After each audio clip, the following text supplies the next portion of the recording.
আমি বিশ্বাস করি আমার কোম্পানি সেরা, আমার পণ্য সেরা, আমি হব আমার কোম্পানি সেরা সেলসম্যান। আমি পারি, আমি পারবো, আমি করে দেখাবো। কমিটেড থাকতে হবে নিজের প্রোডাক্টের প্রতি। হ্যাঁ, কোন একটা অফিসে গিয়েছি, ভাই আপনার বইগুলো পড়া দরকার, কোথায় যে পাই? ভাই টাকা বের করেন। মানে টাকা বের করেন, কিসের টাকা? বই নেবেন না? বললেন হ্যাঁ নেবো, তো 500 টাকা দেন। আমি শুধু মুখে বলবো না, আমার আচার আচরণ কথাবার্তার মধ্যে আমি অল টাইম সেলসম্যান। চাপার জোর থাকতে হবে, কিন্তু চাপাবাজি করা যাবে না। একই কোম্পানিতে, একই পদে, একই জায়গায়, একই বসের অধীনে, একই বেতনে, একই দায়িত্ব, একইভাবে 1000 দিনের বেশি পার করা যাবে না। 1000 দিন মানে প্লাস মাইনাস 3 বছর। আপনি যদি 1000 দিনের বেশি সময় কোথাও স্টাক থাকেন, তাহলে আপনি বুঝতে পারেন পিছিয়ে যাচ্ছেন। পিছিয়ে গেছি। একই কোম্পানিতে থাকেন আপনি 20 বছর, আমার আপত্তি নাই, তবে একই পদে নয়, একই দায়িত্বে নয়, একই রোলে নয়, একই বসের অধীনে নয়, একই বেতনে তো নয়।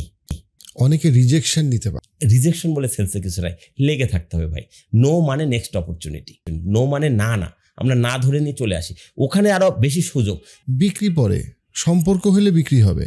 আমি প্রত্যেকটা ফোন কল রিসিভ করি, নোন আননোন সব আমি রিসিভ করি। আমার কথা খুব পরিষ্কার, কারণ আমার ফোন কলের মধ্যে থেকে তো টাকা আসার প্রথম ধাপটা হবে। আমি যদি ফোন ধরা না করি, ওই কলটা হয়তো 2 লাখ টাকার একটা কাজ ছিল, আমি 2 লাখ টাকা মিস করে গেলাম আমার ভুলের কারণে। বাঙালির 3 হাত, 2টো তার নিজের হাত, 3টো অজুহাত। বাঁচতে হলে বেচতে হবে, ততক্ষণই বাঁচার মতো বাঁচবেন যতক্ষণ বেচবেন। কেনাতে হলে চেনাতে হবে আগে, মানুষ তারটাই কেনে যারটা চেনে। আপনি চাকরি খুঁজছেন, বেতন বাড়াতে চান, আপনি ব্যবসা শুরু করতে যাচ্ছেন, আপনি যদি সেলস না পারেন আপনার কোনো আশা নাই। আমরা প্রত্যেকে সেলসম্যান, কিন্তু সেলস আমাদের স্কুল কলেজ ইউনিভার্সিটিতে কোথাও শেখায় না। আপনি কি জানেন বিল গেটস, ইলন মাস্ক সহ বেশিরভাগ বিলিয়নিয়ার জীবনের প্রথমে তারা আসলে সেলসম্যান ছিল। সেখানে আপনি সেলস কোথা থেকে শিখবো? আমাদেরকে আজকে শেখাবে রাজীব ভাই। রাজীব ভাই বাংলাদেশে সেলস ট্রেনিং করাচ্ছে ফর মোর দেন 10 ইয়ার্স এবং খুবই সাকসেসফুল একজন সেলসম্যান, যিনি হ্যাপিলি এফেক্টিভলি মানুষকে সেলস শিখায়। এটা একটা free master class on how to be a better salesman. দুইটা বিষয় আমাকে খুব অবাক করে। যে পরিমাণ মানুষ আমার পডকাস্ট দেখে এটা অসম্ভব উৎসাহজনক, কিন্তু যারা আমার পডকাস্ট দেখছেন তার 80% আমার চ্যানেলের সাবস্ক্রাইবার না। একটা অনুরোধ করছি, আপনারা যদি আমার চ্যানেলে সাবস্ক্রাইব করেন তাহলে আমার কন্টেন্টের কোয়ালিটি, টপিক সব কিছু যেমন একদিকে অনেক বেশি আরও ইমপ্রুভ করবে, আবার আপনারা নিশ্চিত থাকতে পারেন আমার কোনো ভিডিও বা পডকাস্ট আপনারা মিস করবেন না। So please subscribe.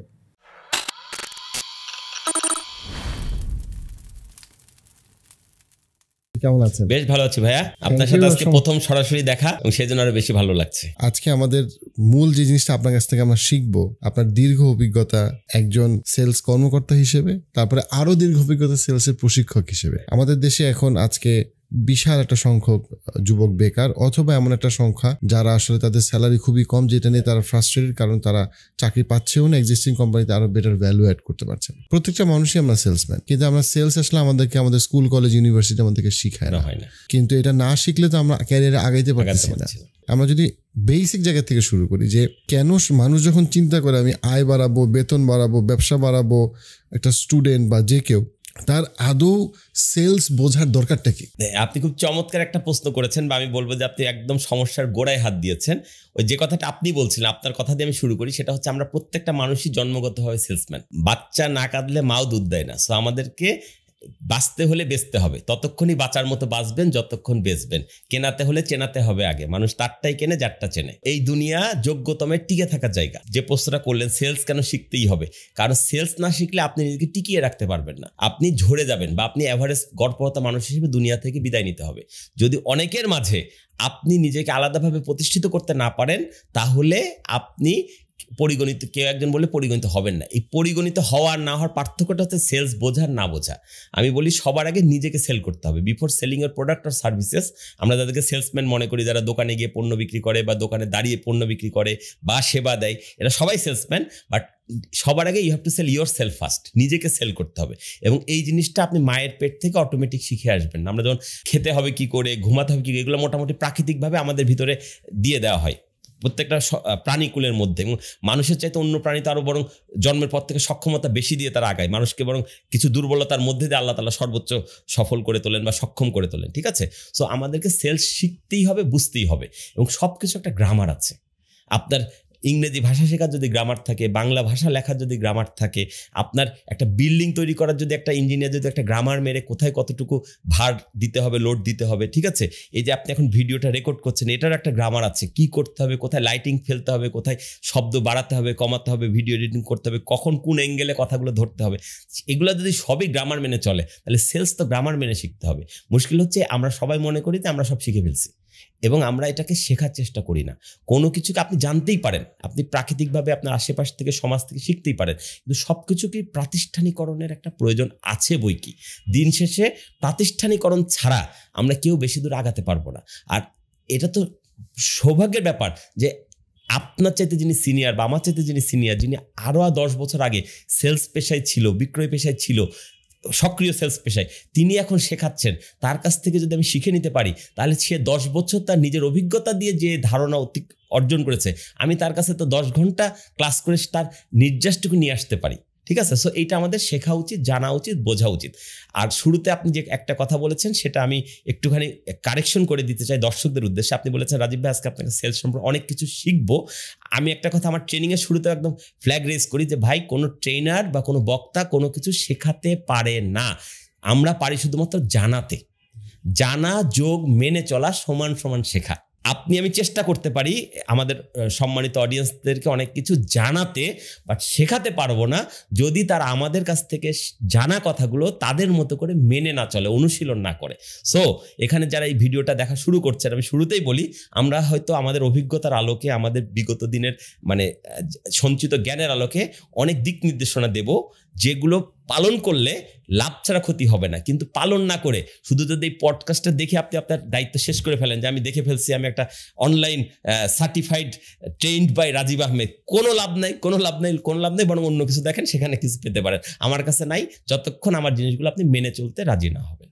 তো সেই মেনে চলার প্রত্যয় নিয়ে যে আজকে ইয়াং একটা ছেলে যে হয়তো বা একটা ইউনিভার্সিটি 2nd 3rd ইয়ারে পড়ছে, অথবা যে রিসেপশনের প্রথম চাকরি পাইলো, কল সেন্টারের প্রথম চাকরি পাইলো, সেলস সেক্টরের প্রথম চাকরি পাইলো, বা চাকরি খুঁজতেছে বিশাল একটা সংখ্যা, তাদের জায়গা থেকে আমার প্রথম প্রশ্নটা যেটা সেটা হচ্ছে এই যে আপনি একটা খুব গুরুত্বপূর্ণ কথা বলছেন যে আগে প্রোডাক্ট বা সার্ভিস না, আগে নিজেকে সেল করা। কিভাবে করব? নিজেকে সেল করার জন্য আপনাকে একটা প্রস্তুতির মধ্যে দিয়ে যেতে হবে। এটা হঠাৎ করে হবে না, এমনি এমনি হবে না। সেটা হচ্ছে যে ওই যে বললাম আপনাকে বা আমাকে, যেহেতু আমরা একটা সিস্টেমের মধ্যে দিয়ে দুনিয়াটা চলে, আমরা প্রাতিষ্ঠানিক শিক্ষাকে একটা গুরুত্ব দিই, রাইট? সো আমাদের প্রত্যেককে একটা প্রাতিষ্ঠানিক শিক্ষা গ্রহণ করতেই হবে। ওই কথা বলে লাভ নাই যে নজরুল তো স্কুলে যায় নাই, রবীন্দ্রনাথ যায় নাই। রবীন্দ্রনাথ নজরুল একটা এক্সট্রা প্রতিভাধর ব্যক্তি ছিলেন। যদি আপনিও সেরকম প্রতিভাধর হয়ে থাকেন বা কেউ হয়ে থাকে, তার স্কুল কলেজ না গেলেও চলবে, আমি বলে দিচ্ছি। কিন্তু আমরা আলাপ করছি সাধারণ গতানুগতিক অ্যাভারেজ মানুষদের নিয়ে, যাদের সংখ্যাটাই বেশি, তাদেরকে একটা প্রাতিষ্ঠানিক সিস্টেমের মধ্যে দিয়েই যেতে হবে। সো আমি বলবো যে আপনি যতদূর সম্ভব আপনার পড়াশোনাটাকে শেষ করবেন, এটা করতেই হবে। তাহলে আপনি, কারণ আপনার যে কোনো চাকরিতে, একটা ভালো চাকরি বা একটা ভালো প্রতিষ্ঠানে যোগদান করতে হলে ফ্রেশারের জন্য প্যারামিটার হচ্ছে তার প্রাতিষ্ঠানিক শিক্ষাটা। সো আমরা যদি এখানেই দুর্বল থাকি তাহলে আমার লেভেল আগেই বাদ পড়ে যাবে, আমি অনেক চাকরিতে আবেদনই করতে পারবো না। সো আমাকে ওই জায়গাটা মাথায় রাখতে হবে, ঠিক আছে? 2 হচ্ছে আমি বলি যে আমরা এরকম ভাবার কোনো কারণ নাই যে আমরা আগে মাস্টার ডিগ্রি পাস করব তারপর আমরা সেলসের চাকরিতে ঢুকবো। সেলসের চাকরি আরও আগে থেকেই ঢুকে পড়া যায়। আমাদের সারা বছর ধরে কত রকম, মানে 12 মাসে 13 পার্বণের দেশ, আমাদের কত রকম, ইভেন নাগরায়ণ জীবনেও কত কিছু হচ্ছে। ধরেন এই যে নতুন বছর আসবে জানুয়ারি মাস থেকে, দেখবেন এই বাণিজ্য মেলা, ওই বই মেলা, ওই আরেকটা মেলা, ওই ফেয়ার। আমরা কি পারি না 2-4 দিন পার্ট টাইম সেখানে একজন সেলসম্যানের একটা ডেস্ক জব করতে? মানে এটা একটা কন্ট্রাকচুয়াল জব করতে পারি। ওই যে 5 দিন আমি কাস্টমার হ্যান্ডেল করলাম, ডিলিংস করলাম, এই অভিজ্ঞতাটা হলো। এটাই যদি পরবর্তীতে আমি আমার সিভিতে লিখি যে আমি এই ডিগ্রি পাস করেছি এই প্রতিষ্ঠান থেকে, পাশাপাশি আমার এইটুকু অভিজ্ঞতা আছে, সে কিন্তু আরেকজন ফ্রেশারের চাইতে একটু হলে আগিয়ে গেল। আমাদের ছেলেমেয়েরা আজকাল এই কাজগুলো করতে চায় না। তারা মনে করে ইয়ো জীবন, আমি খাইবো দাইবো ঘুরে বেড়াবো। হবে না ভাই, এই কাজগুলো অভিজ্ঞতা সঞ্চয় করতে করতে যেতে হবে, প্লাস প্রশিক্ষণ গ্রহণ করতে হবে। 4টা ভাবে প্রত্যেকটা মানুষ নিজেকে ডেভেলপ করতে পারে। এটা শুধু ফ্রেশারদের জন্য না, এক্সপিরিয়েন্স লোকদের জন্য আমি বলবো। নাম্বার 1, বই পড়া। পড়ো। আমার একটা কথা আছে এরকম, পড়তে আপনাকে হবেই, হয় বই নয়তো পিছিয়ে। পড়তে আপনাকে হবেই, হয় বই নয়তো পিছিয়ে। হয় বই পড়ুন, নাহলে পিছিয়ে পড়ুন। বই কেন পড়বো? কারণ বই হচ্ছে জ্ঞানের আধার। মহান সৃষ্টিকর্তাকে আমরা দেখি না, আল্লাহকে আমরা দেখি না, কিন্তু আল্লাহকে মানি। আল্লাহকে যে মানি তার প্রমাণ কি? প্রমাণ এটা আসলে অন্যদিকে আলাপ তুলে বোঝানোর জন্য আমি বলছি, সেটা হচ্ছে যে আমরা তার সৃষ্টি নিদর্শনের মধ্যে তাকে খুঁজে বের করবো, এটা কোরআনে বলাও আছে। কিন্তু তার যে বাণী সেটা আমরা কিভাবে পাচ্ছি? কোরআন আকারে পাচ্ছি। কোরআন কোন রূপে আছে? বই রূপে আছে। বা আরো ব্যাখ্যা করে যদি বলি, কোরআনে 114টা সূরা আলহামদুলিল্লাহ থেকে শুরু হয়েছে, ফাতিহা থেকে শুরু হয়েছে, নাসে গিয়ে শেষ হয়েছে। এই যে সিরিয়াল যেভাবে পড়ে মুখস্থ করে এখন মানুষ হাফেজ হয়, এইভাবে কিন্তু কোরআন নাজিল হয়নি।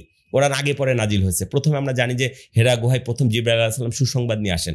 প্রথম যে শব্দটা দিয়ে কোরআন নাজিল হওয়া শুরু হয়েছে সেই শব্দটা হচ্ছে ইকরা, পড়ো। তার মানে কি? মহান সৃষ্টিকর্তার কাছ থেকে মহামানবের মাধ্যমে সাধারণ মানুষের কাছে যে বাণী এসেছে, সেই বিশেষ বাণীর প্রথম শব্দটাই হচ্ছে পড়ো। তার মানে আমাদেরকে পড়তে হবে। পৃথিবীর সবচেয়ে খারাপ মানুষটাও যদি বই লেখে, সেখানে কিন্তু খারাপ কথা লিখবে না, সে তার ভালো অংশটুকু লিখবে। তাহলে বইয়ের মাধ্যমে আপনি এক প্রজন্মের ভালো কথাকে আরেক প্রজন্মে ছড়িয়ে দেওয়া সম্ভব, এটা আর অন্য কোনোভাবে সম্ভব না। এই জন্য আমি বলি যে প্রাতিষ্ঠানিক শিক্ষা আপনার দরকার আছে, কিন্তু সারা জীবন বই পড়ার অভ্যাস ধরে রাখতে হবে। একজন সেলসম্যান, আপনার যে মূল প্রশ্ন যে একজন তরুণ কিভাবে তার পেশাগত জীবনের দিকে নিজেকে প্রস্তুত করবে, তার প্রথম কথা হচ্ছে আজীবন তাকে পড়ার অভ্যাস ধরে রাখতে হবে, বজায় রাখতে হবে। এবং প্রথম 1টা 2টা 5টা 10টা বই পড়লে আমার এই কথার গুরুত্ব বোঝা যাবে না, মনে হবে এই লোকটার কথা শোনা ফাও, সময় নষ্ট হয়ে গেছে। যখন আপনি 50টা বই পড়ে ফেলবেন, তখন আপনার একটা অন্য লেভেলের একটা মানে চিন্তা বা চেতনা কাজ করবে। একটু উদাহরণ দিয়ে বোঝাই, ছোটবেলায় একটা শিশুকে যদি তখন আপনি আমার সোনার বাংলায় লেখাটা পড়তে দেন, ও পড়বে সরে আ ময়াকার মা র আমার, সোনার দন্ত স ওকার দন্ত নয় আকার র, এভাবে পড়বে। কিন্তু আমি আপনাকে দিলে আমাদের এত বানান করে পড়া লাগবে না, কারণ আমরা দেখেই বুঝতে পারছি আমার সোনার বাংলা। মানে ছোটবেলায় আগে অক্ষর চিনেছি, তারপর শব্দ চিনেছি, আর এখন আমাদের ব্রেনটা একবারে পুরো বাক্য চিনতে অভ্যস্ত হয়ে গেছে।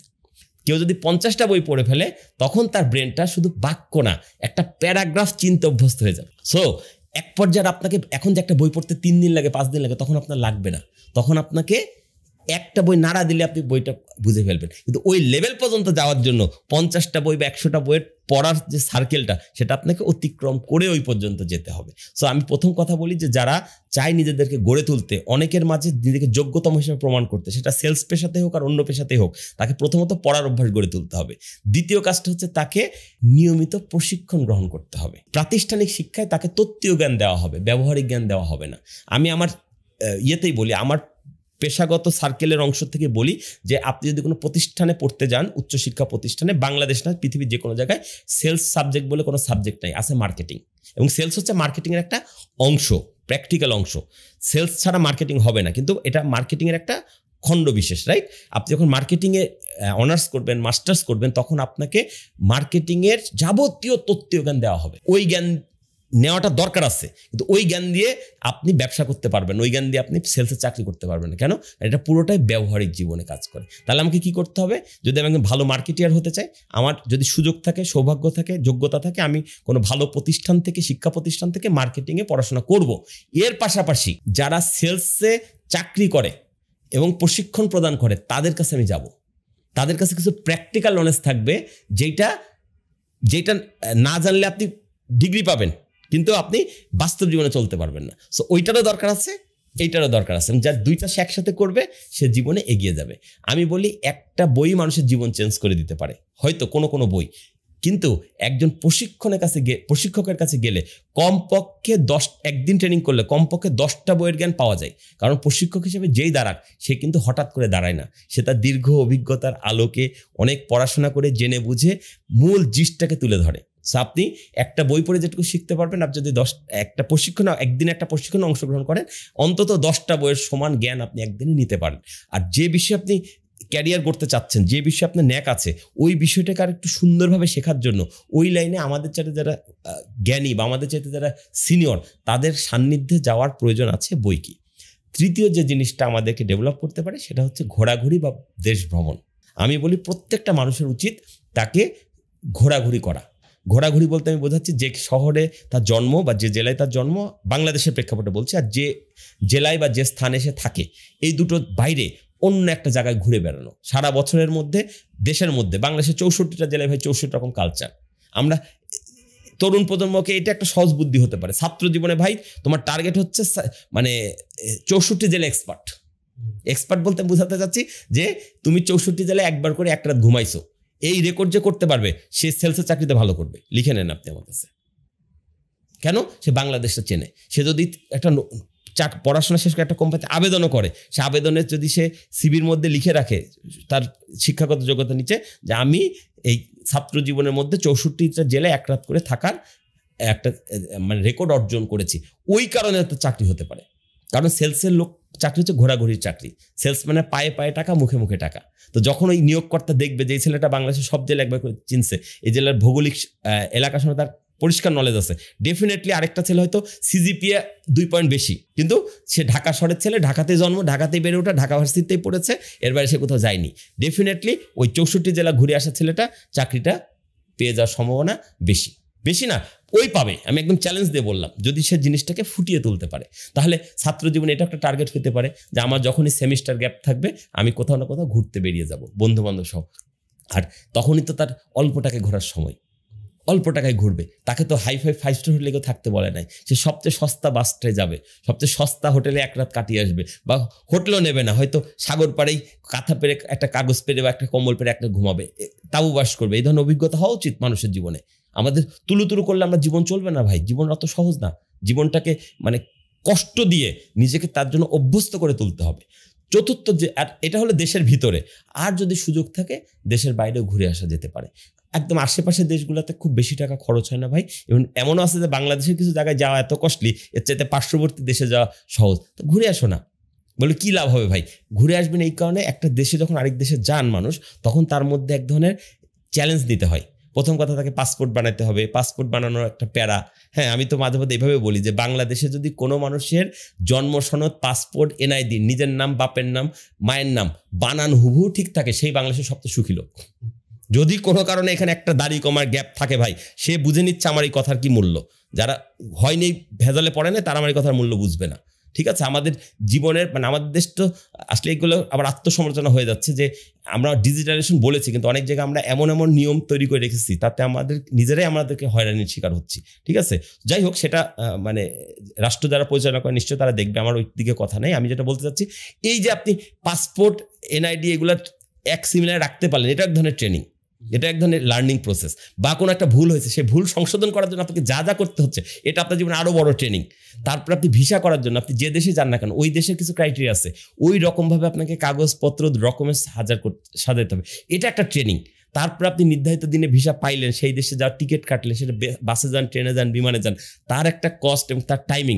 আপনার জন্য বিমান ঢাকা এয়ারপোর্টে অপেক্ষা করবেন, আপনি নির্ধারিত সময় না পৌঁছলে আপনার বিমান মিস হয়ে যাবে। আপনি যতই টিকিট কেটে টাকা কাটেন, এটা বাড়ির সামনে রিক্সাওয়ালা না যে এই রিক্সা দ্বারা আমি আসতেছি, এটা ওখানে আপনাকে নিয়ম মেনে আপনাকে কাজটা করতে হবে। এইগুলোর মধ্যে দিয়ে টাইম ম্যানেজমেন্ট শেখা হয়, ডিসিপ্লিন শেখা হয়, তারপর ক্রিটিক্যাল থিঙ্কিং শেখা হয়, মানে ক্রিটিক্যাল সিচুয়েশন হ্যান্ডেলিং শেখা হয়। সেই জন্য প্রত্যেক মানুষের যত সম্ভব ঘোরাঘুরি করা উচিত। এবং আমি আরেকটু বলি যে আপনি ঘোরার জন্য যত দূরে যাবেন এবং যত বেশিক্ষণ অবস্থান করবেন, আপনার শিক্ষাটা তত পরিপূর্ণ হবে। আমি তো মজা করে এভাবেও বলি যে কেউ যদি দেশের বাইরে গিয়ে 100 দিন সার্ভাইভ করতে পারে, ওই দেশে ভিন্ন পরিবেশে, ভিন্ন খাবারে, ভিন্ন কালচারে, তাহলে আমি তাকে একটা প্র্যাকটিক্যাল পিএইচডি ডিগ্রিধারী বলে মনে করি। আমি মনে করি যে কারণ একটা পিএইচডি ডিগ্রি করতে হবে, একটা বিষয়ে তাকে অভিজ্ঞ হতে হয়। 100 দিন দেশের বাইরে, যেখানে কোনো ভাষার ঠিক নাই, কালচার ঠিক নাই, খাবার ঠিক নাই, সেখানে যদি কেউ টিকে থাকতে পারে ভাই, পকেটে পয়সা থাকুক অথবা না থাকুক, তার মানে সে একটা কিছু একটা জিনিস অভিজ্ঞতা অর্জন করছে। এই অভিজ্ঞতা আপনার কোটি টাকার অভিজ্ঞতা, এটাকে আপনি কোনো মানে মেপে শেষ করতে পারবেন না। চতুর্থ যে জিনিসটা আমাদের খুব জরুরি দরকার, সেটা হচ্ছে বন্ধু নির্বাচনের সতর্কতা। আমি সবাই আমার বন্ধু, সবাই আমার শুভাকাঙ্ক্ষী, আমিও সবার শুভাকাঙ্ক্ষী, কিন্তু কার সাথে আমি বেশি সময় কাটাবো আর কার সাথে আমি কম সময় কাটাবো, এইটা বুঝতে বা নির্বাচন করতে যদি আমি ভুল করে ফেলি, তাহলে আমার জীবন বরবাদ হয়ে যাবে। আমাদের প্রত্যেকের উচিত বস আমাদের একদম বন্ধু নির্বাচনে সতর্কতা অবলম্বন করা।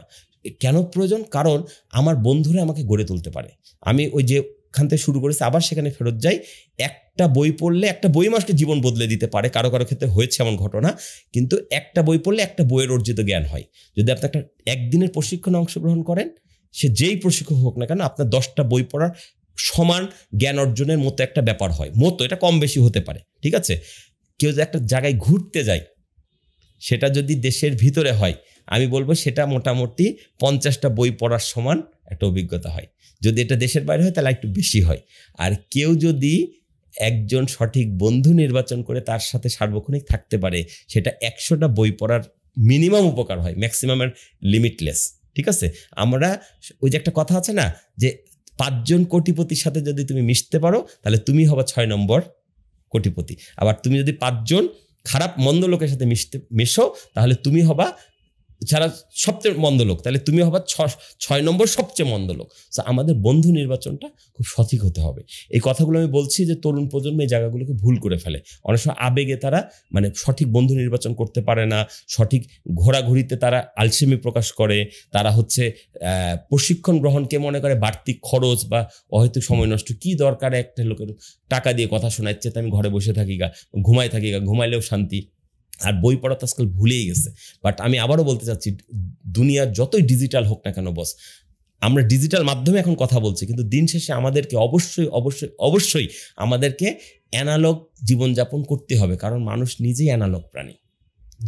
আমরা তো ডিজিটাল প্রাণী না ভাই, ডিজিটালি সফটওয়্যার দিয়ে আমার আপনার ক্লোন করা যাবে না। সো দিন শেষে ভাইয়া দুনিয়া যদি 99.9999% ডিজিটালাইজেশন হয়ে যায়, ওই যে 0.001% বাকি থাকবে, সেটা হচ্ছে মানুষ। সো মানুষের জন্য তো সব কিছু। অতএব 100% ডিজিটালাইজেশন এসব মানে যারা ভাবে তারা ভুল করছে, একটু হলেও এর মধ্যে অ্যানালগের অংশগ্রহণ থাকবে, এবং সেটাই হচ্ছে মানুষ। সো মানুষের উন্নতি চাইলে বস আমাদেরকে এখনও হাতে ধরে বই পড়ার অভ্যাস থেকে বেরিয়ে আসলে হবে না। যখন আমি কোনো একটা ডিভাইসে পড়ি, একে তো তীব্র আলো আমাদের চোখের ক্ষতি করে, দ্বিতীয়ত হচ্ছে এই যে 2 ডাইমেনশন, হাত দিয়ে নাড়াচ্ছি, সব দেখতে পাচ্ছি, ধরতে পারছি না।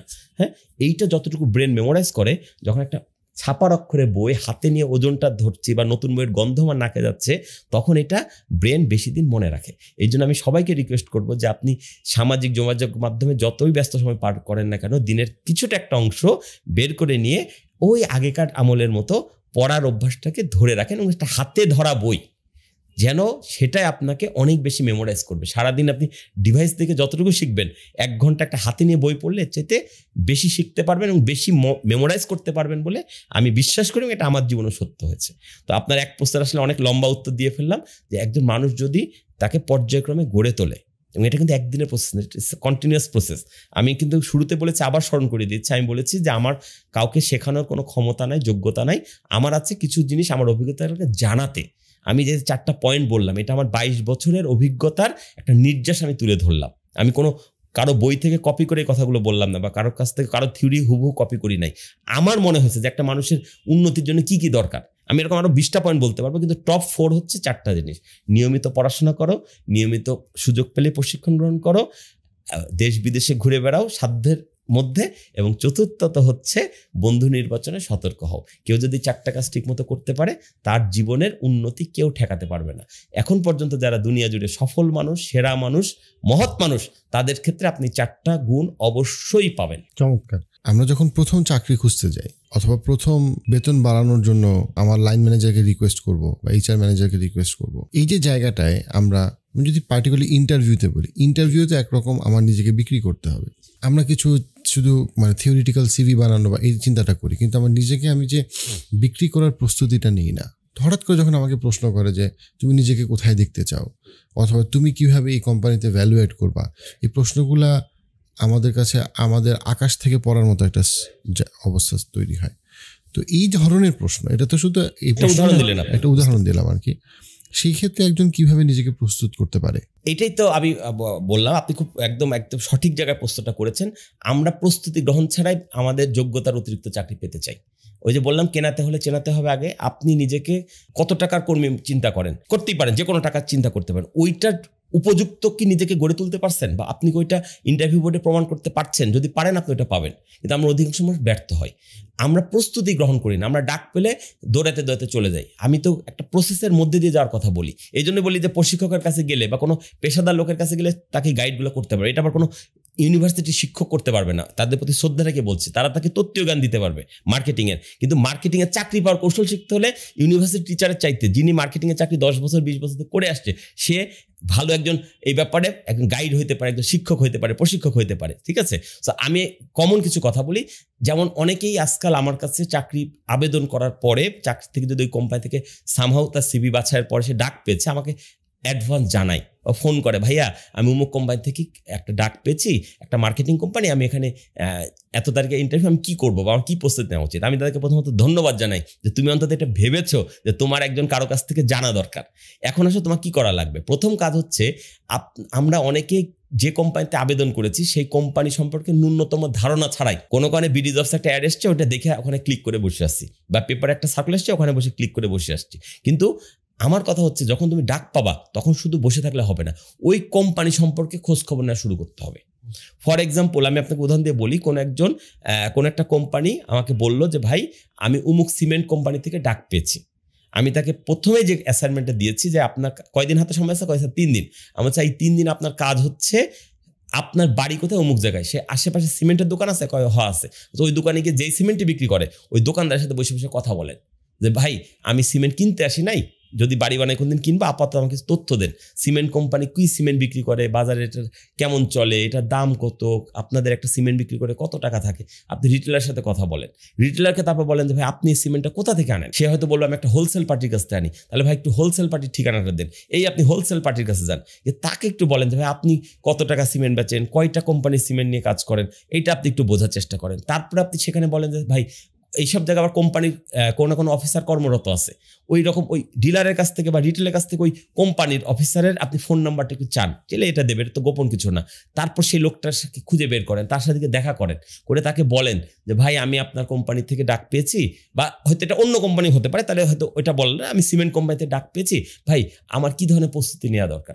এই যে একটা স্টাডি করে গেল, ওর লোকের চাকরি হবে হবে হবে হবে হবে। কেন হবে? কারণ যখন তার ইন্টারভিউ বোর্ডে কথা বলবে প্রথমে তো কিছু প্রশ্ন তাকে করবেই, কমন কিছু কোশ্চেন করা হয়, ইন্ট্রোডিউস ইউর সেলফ বা কিছু একটা বললো, এক পর্যায়ে কিন্তু সুযোগ দেয় যে আপনার কি কিছু বলার আছে বা আপনার কি কিছু জানার আছে। তখন যদি কোনো চাকরি প্রার্থী বলে যে স্যার আমার কিছু বলার আছে, কি বলার আছে, আমি গত কয়েকদিন আগে যখন আপনার কাছ থেকে প্রথমে ইন্টারভিউ ডাক পাই, তারপরে আমি মনে করলাম যে এই ব্যাপার ইন্ডাস্ট্রি সম্পর্কে আমার, যেহেতু আমি আগে কখনো চাকরি করি নাই, আমার একটু জানা দরকার, আমি প্রথমে আমার বাড়ির পাশে সিমেন্টের দোকানে গিয়ে ওই দোকানদারের সাথে কথা বলছি, স্যার দোকানদার আমাকে এই কথা কইছে, অন্য কোম্পানি সিমেন্ট বেচে সেটা সম্পর্কে এই বলছে, আর আমি আপনাদের কোম্পানি সম্পর্কে জিজ্ঞেস করছিলাম, সে এই কথা মন্তব্য করছে। সেটা কোম্পানির পক্ষেও যেতে পারে বিপক্ষেও যেতে পারে, ওই দায়িত্ব আমার না, আমি জাস্ট খবরটা বলছি।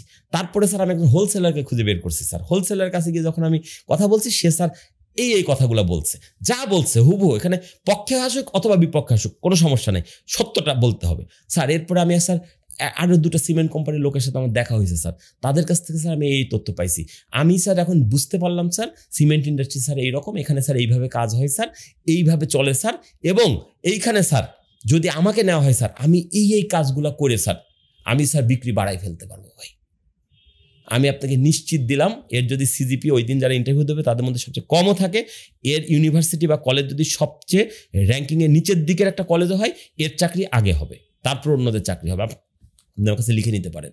কেন? কারণ ওই অডিয়েন্স চিন্তা করবে যে একটা ছেলে চাকরির আবেদন করেছে এবং ডাক পাওয়া মাত্রই আমাদের সম্পর্কে, আমাদের ইন্ডাস্ট্রি সম্পর্কে খোঁজ খবর নেওয়া শুরু করে দিয়েছে, তাহলে নিশ্চয়ই এর আগ্রহ পরিমাণ অন্যদের চাইতে বেশি। এ শুধুমাত্র কিছু টাকার জন্য চাকরিটা করতে আসছেন, যদিও আমরা সবাই টাকার জন্য চাকরি করতে যাই, কিন্তু শুধু টাকার জন্য করতে আসছে না, সেই কাজটা করতে এসছে ভালোবেসে। অতএব একে আমাকে আগে নিতেই হবে। ওই ইন্টারভিউ বেরিয়ে আসার পর বোর্ডে যে 3-4 জন মেম্বার থাকবে, ওরাই এর হয়ে দালালি করবে, সরি শব্দটা শুনতে খারাপ লাগে, বোঝান মানে এরা এর পক্ষে অ্যাডভোকেসি করবে, এরাই বলবে যে না এই ছেলেটাকে দরকার। ইভেন যদি এইচআর বাগড়াও দেয় যে স্যার ওর কিন্তু সিজিপিএ খারাপ, ওই হেড অফ সেলস বলবে যে খারাপ হোক যাই হোক ওরে পাইয়া গেছে আমার আসল কাস্টমার, এটা শিগগির নিতে হবে। তুমি কিভাবে ওইটাকে সিজিপিএ মিলছে না কন্ডিশন, ওইটাকে তুমি হালাল করো, অন্য কোনোভাবে ম্যানুপুলেট করো, কিন্তু এই ছেলেটাকে আমাকে দিতে হবে। এই যে নিজেকে সেল করতে পারা, এর জন্য তাই প্রস্তুতি নিতে হবে। এখন এই যে এই কথাগুলো আমি বললাম, এটা আমাকে ফোন করলে বা আমার সাথে যোগাযোগ করলে আমি গাইডটা দিতে পারি, কিন্তু কেউ যদি মনে করে আমি ডাক পাইছি আমি বিশাল কিছু হয়ে গেছি, তাহলে তো ভাই তাকে আমি কিভাবে বা আপনি কিভাবে তাকে হেল্প করবেন। সো সবসময় একটুখানি কিছু জিনিস আছে গুরুমুখী বিদ্যা বা উস্তাদের কাছে একটু যাইতে হয়, এতে নতজানু হলে ক্ষতি হয় না ভাই, লাভ হয় আলটিমেটলি জীবনে। দ্বিতীয় একটা বিষয় হচ্ছে আপনার, এটা আমরা সবাই জানি যে আমরা যদি কোনো একটা ইন্টারভিউ বোর্ডে যাই, সেদিন আমাদের সুটেড বুটেড ফিটফাট হয়ে যাওয়া উচিত, এটা জানে না কেউ নাই। অনেকে এতটাই উৎসাহী ইন্টারভিউ দেওয়ার জন্য একটা সুন্দর শার্ট কিনে রেখেছে, সুন্দর প্যান্ট কিনে রেখেছে, জুতা কিনে রেখেছে, যে ওই দিন যদি কোনদিন ডাক পাই সেদিন আমি এটা পরে নতুন পোশাক পরে, তার নতুন পোশাকে তো আমার একটা আলাদা ইমেজ আছে, ওইটা করে যাব। আমি এটাকে অ্যাপ্রিসিয়েট করি, কিন্তু আমি এর সাথে আরেকটা তথ্য যোগ করে দিই, ভাই আগের দিন রাতের বেলা ওই নতুন জুতাটা পরে একটু ঘরের মধ্যে হাঁটাহাঁটি করো, কারণ নতুন জুতা অনেক সময় পায়ের মধ্যে ঠিক মতো ফিট হয় না। এখন তুমি কোনোদিন ওই জুতা পরো নাই, ইন্টারভিউর 5 মিনিট আগে ওই জুতাটা পরে তুমি ইন্টারভিউ রুমে হাইটা ঢুকতে গিয়ে কাইত হয়ে পড়ে যেতে পারো, বা তোমার পাটা মুসকে যেতে পারে। তখন তোমার এত দিনের সাধনা, এত চেষ্টা পুরোটাই ব্যর্থ হয়ে যাবে। সো মানে নতুন জিনিস পড়বো, চকচকে জিনিস পড়বো, এত চকচকে জিনিস পড়বো না যেটা আমি কখনোই এক্সপিরিয়েন্স করি নাই, তাহলে এটা কল্যাণ হইতে গিয়ে হিতে বিপরীত হইতে পারে। এই যে কিছু প্র্যাকটিক্যাল জিনিস, এইগুলো তো ভাই কোনো বইয়ে পাবেন না, এগুলো তো কোনো ইউনিভার্সিটিতে পড়ানো হবে না, এগুলো এভাবেই শিখতে হবে। তৃতীয়ত যেটা হচ্ছে স্যালারির একটা প্রসঙ্গ চলে আসে, যে কত টাকা স্যালারি চান। অনেকেই বুঝতে পারে না এই প্রশ্নের কি উত্তর দেবো। এইখানে দুইটা জিনিস, একটা হচ্ছে যে এটা কি একদম ফ্রেশার চাকরি, সেই ক্ষেত্রে যে আবেদনকারী তার বার্গেনিং করার কোনো সুযোগ নাই। অ্যাজ পার কোম্পানির পলিসি একটা ফিগার ঠিক করা থাকে, ওখান থেকে তাকে শুরু করতে হবে। সেটা কম হলেও কিছু বলার নাই, বেশি হলেও কিছু বলার নাই, কারণ কোনো কোম্পানি কোনো ফ্রেশারকে তার পলিসির বাইরে গিয়ে নিয়োগ করবে না। সো এই ক্ষেত্রে যদি আমি যদি ফ্রেশার হই, আমাকে যদি কোনো ইন্টারভিউ বোর্ডে শেষে সাধারণত ফ্রেশারদেরকে জিজ্ঞেসটাও করা হয় না, ধরেই না হয় যে এই চাকরি করবে বলে সে এসছে। কিন্তু তারপর যদি করা হয়, বা কোনো কোম্পানি ওই কালচার্ড কোনো কোম্পানি, হ্যাঁ, যেখানে মানে কি বলবো নিয়মের চর্চা হয়, সেখানে যদি এখন জিজ্ঞেস করে ভদ্রতা অবস্থা, এটাই বলা উচিত যে স্যার আমি তো ফ্রেশার, আপনাদের অ্যাজ পারের পলিসি হতে পারে। এবং আমি কি স্যার জানতে পারি ফ্রেশারদের জন্য আপনার পলিসিটা কি? তীরটা তাদের ঘাড়েই ছুড়ে দেওয়া যেতে পারে, কারণ চাকরির শুরুতে আপনি আপনার মনের মতো স্যালারি নাও পেতে পারেন। বরং এভাবে চিন্তা করেন যে একটা চাকরি পাওয়া মাত্র আপনার ওই দিন থেকে অভিজ্ঞতার পাল্লাটা ভারী হতে আসে, এবং এই অভিজ্ঞতার পাল্লাটা একদিন আপনাকে আরেকটা বড় চাকরি পেতে বা ভালো চাকরি পেতে সহায়তা করবে। তো প্রথম ক্ষেত্রে। আর যদি কেউ চাকরিরত থাকে, সে যখন চাকরি বদল করে, তখন কয়েকটা জিনিস দেখার জন্য আমি একটু গাইডলাইন দিয়ে দিই। সেটা হচ্ছে বেতনের ক্ষেত্রে টার্গেট হবে অ্যাটলিস্ট 30% বৃদ্ধি করে নেওয়া। এখন আপনি প্রশ্ন করতে পারেন, রাজীব ভাই 30% বললেন কেন? হোয়াই নট এটা 29%, হোয়াই নট এটা 31%, বা হোয়াই নট এটা 10%? এটা প্রশ্ন আসে। এখানে কয়েকটা জিনিস বুঝতে হবে। এই উত্তরটা হচ্ছে এরকম যে স্যার, আমি এখন একটা কোম্পানির ম্যানেজার হিসেবে চাকরিরত আছি, আপনার কোম্পানিতে না এসে যদি আমি চাকরিটা কন্টিনিউ করি, এই বছরটা ঘুরলেই আগামী বছর অ্যাপ্রেজাল হবে, ইন্টারনালি কোলা হবে, কস্ট অফ লিভিং অ্যাডজাস্টমেন্ট, এবং আমার স্যালারি সবার মতো 4-5-10% বাড়বে। সো আমি আগামী বছর 10% এমনি বেড়ে যাবে। সো আপনার এখানে আসলে তো আমি ওই সুযোগটা পাচ্ছি না, তাহলে এই 10% আপনাকে কাভার করতে হবে। দ্বিতীয়ত হচ্ছে আমি ওখানে ছিলাম ম্যানেজার, আপনি আমাকে করে নিচ্ছেন। সাধারণত চাকরি যখন চেঞ্জ হয় পদবি বাড়ে, বা যদি সেম পদবিও থাকে গ্রেডিংটা যে জুনিয়র গ্রেডে ছিল, ম্যানেজারের মধ্যে আমার অনেক কোম্পানি র্যাঙ্ক করা আছে, junior manager, senior manager, junior manager, manager, senior manager, কিন্তু সবাই ম্যানেজার।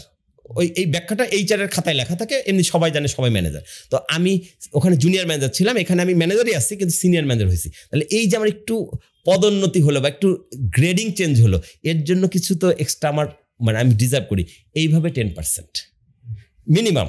আরেকটা হচ্ছে আমি একটা জায়গায় সেট হয়ে আসি, ভালো হয়ে আসি, ফিট হয়ে আসি, আমি এখানে আসবো, এখানে এসে তো আমাকে আপনার এখন কথা বলে ভালো লাগছে, পরে তো আমার কাজ দেখে ভালো নাও লাগতে পারে, আবার আপনাদের কথা শুনে ভালো লাগছে, পরে এসে আমারও ভালো নাও লাগতে পারে।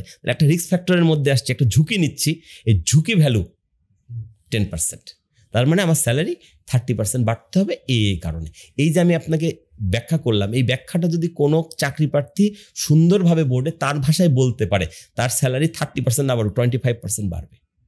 কিন্তু অধিকাংশ ক্ষেত্রে হয় কি, স্যার আমি তো স্যার এত পাই, স্যার আপনি যা পারেন একটু ভাষা আমার চেনেন তো স্যার, আমি অমুকের স্যার ইয়ে না স্যার, একটা বুঝে যারা পেটে ভাতে চলতে পারি। করুণা করে কখনো নিজেকে সেল করবেন না। করুণা করা একটা সেল টেকনিক, কিন্তু এটা হচ্ছে সবচেয়ে নিকৃষ্ট সেলস টেকনিক, কখনো করবেন না। এবং আমি আমার মানে ফিজিক্যাল ট্রেনিংয়ে, ক্লাসরুম ট্রেনিং আমি এই কথাটাই বলি যে ভাই, বিক্রির 1000টা কৌশল আছে, দুর্ভাগ্য হচ্ছে অধিকাংশ মানুষ সবচেয়ে ওস্ট কৌশলগুলা, নিকৃষ্ট কৌশলগুলোকে বেশি প্রয়োগ করে, কিন্তু এগুলো করা উচিত না।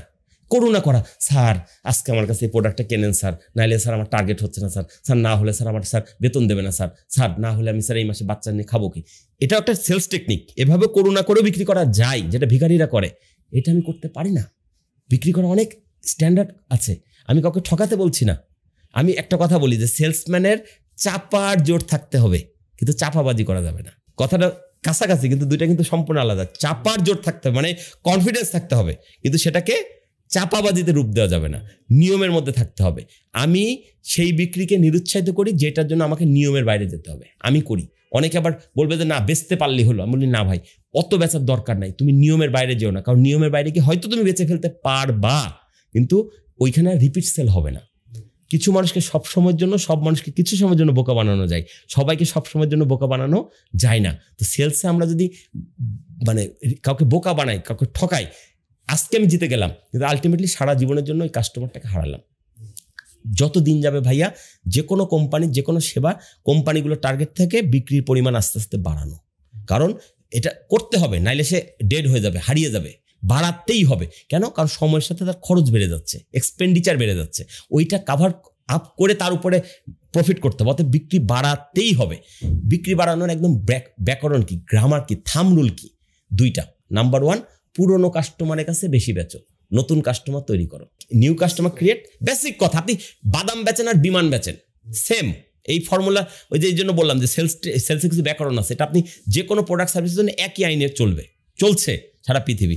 পুরনো পার্টির কাছে বেশি বেচো, পুরনো মানুষকে বেশি বেচো, নতুন কাস্টমার তৈরি করো। তার মানে দুইটা উইংই আমাকে সমানভাবে চালু রাখতে হবে। এখন আমি যদি মানুষকে ঠগাই, মানুষকে মিথ্যা কথা বলি, মানুষের সাথে প্রতারণা করি, চাপা বাজি করি, তাহলে ওই যে রিপিট কাস্টমার তো আসবে না। তাহলে আমি নিজে তো আমার মানে 2 ঠ্যাঙের 1 ঠ্যাংকে অচল করে ফেললাম, পঙ্গু হয়ে গেলাম, তাহলে আমার বিক্রি বাড়বে কোত্থেকে? তো মানুষকে ঠকানো যাবে না, মানুষকে ক্ষতি করা যাবে না ভাই। মার্কেটিং এর যাত্রা কেন শুরু হয়েছে? মার্কেটিং এর যাত্রা শুরু হয়েছে মানুষের সমস্যার সমাধান করে, মানুষের সন্তুষ্ট করে তার কাছ থেকে মুনাফা নেওয়া। এবং ব্যবসা হালাল, পবিত্র কোরআনে পরিষ্কার করে বলে দেওয়া হয়েছে। আমি মুনাফা করব, যে দামে কিনবো তার চেয়ে বেশি দামে বেচবো, কিন্তু আপনাকে সন্তুষ্টি করে। আজকাল যেটা ঘটে যাচ্ছে সেটা হচ্ছে আমি মুনাফা করছি, আপনাকে সন্তুষ্ট করছি না, বা আপনাকে মানে আমি ভাবছি যে আমি সব বুঝি, আপনি আমার ভুলটা ধরতে পারেন নাই। এটা হবে না রে ভাই। আপনি যদি কাউকে ঠগান, ধরলাম ওই কাস্টমার বুঝলো না, যে ও জানলোই না যে তাকে ঠকানো হয়েছে। একটা কাপড় বিক্রি করছে, কাপড়ের মধ্যে একটা ছোট্ট ছিদ্র ছিল, আমি জানি, সেলসম্যান, আমি বলি নাই, কাস্টমার কোনদিন দেখাও নাই ওইটা। তাহলে কি হলো? আমি জিতে গেলাম বা কাস্টমার হারে নাই? নো, উপরওয়ালা বলে একজন আছে, তো তিনি তো জানছে যে তুমি ওকে ঠগাইলা।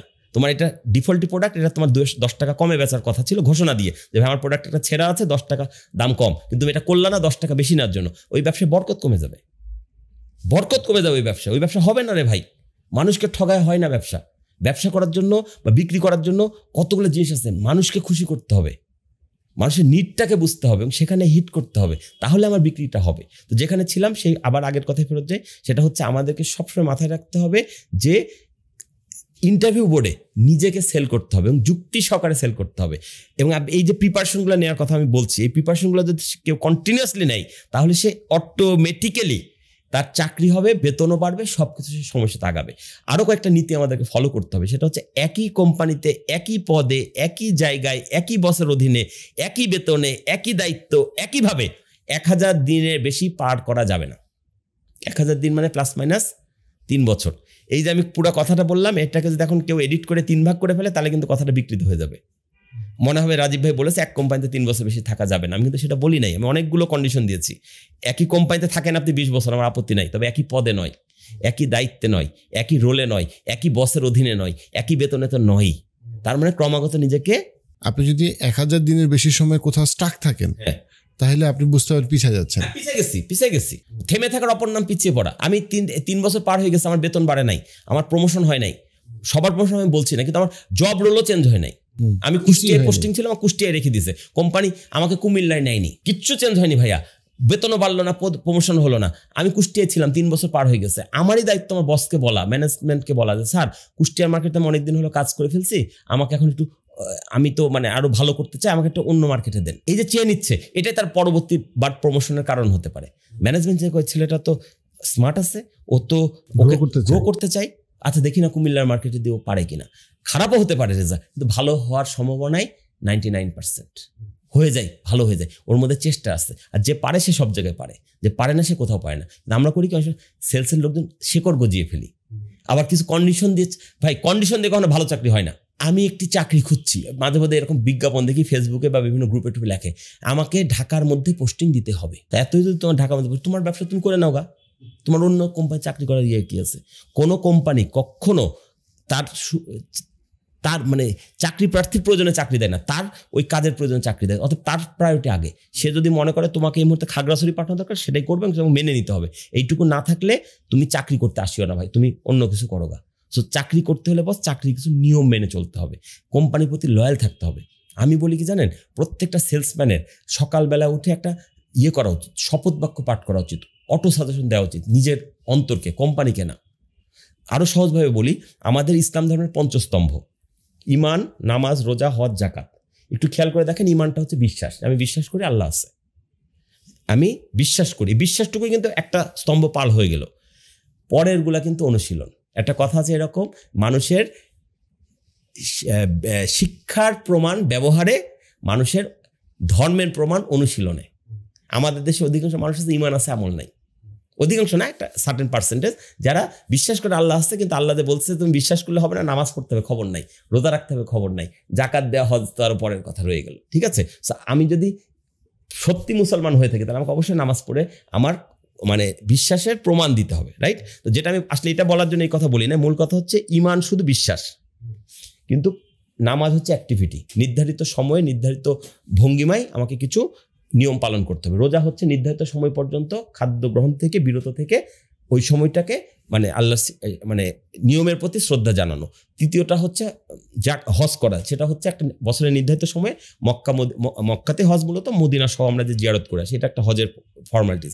আরেকটা হচ্ছে জাকাত দেওয়া, আমার আয়ের 40% বা 2.5% আমি মানুষের জন্য নিঃস্বার্থভাবে প্রয়োজনের অতিরিক্ত, যেটা আমার প্রয়োজনটা দিতে বলা হয়নি, সেটা দিয়ে দেওয়া। এখন আপনি খেয়াল করে দেখেন, একটা লোকের ঈমান আছে কিন্তু নামাজ পড়ে না, রোজা রাখে না, হজ করে না, জাকাত দেয় না, তাহলে আমরা কি বলতে পারি? ইসলামের দৃষ্টিতে সে গুনাহগার। কিন্তু আবার এভাবেও তো আশা করা যায় যে হে আল্লাহ, আপনি পরম দয়ালু, করুণাময়, আপনার উপর আমি বিশ্বাস স্থাপন করেছি, সামহাও আমি পাপী বান্দা, গুনাহগার বান্দা, আমি ঠিকমতো নামাজ পড়তে পারিনি, রোজা রাখতে পারি নাই, আপনি আমাকে মাফ করে দেন। হতেও তো পারে ভাইয়া, আমি আপনি যা সিদ্ধান্তদাতা না, হতে পারে কিনা।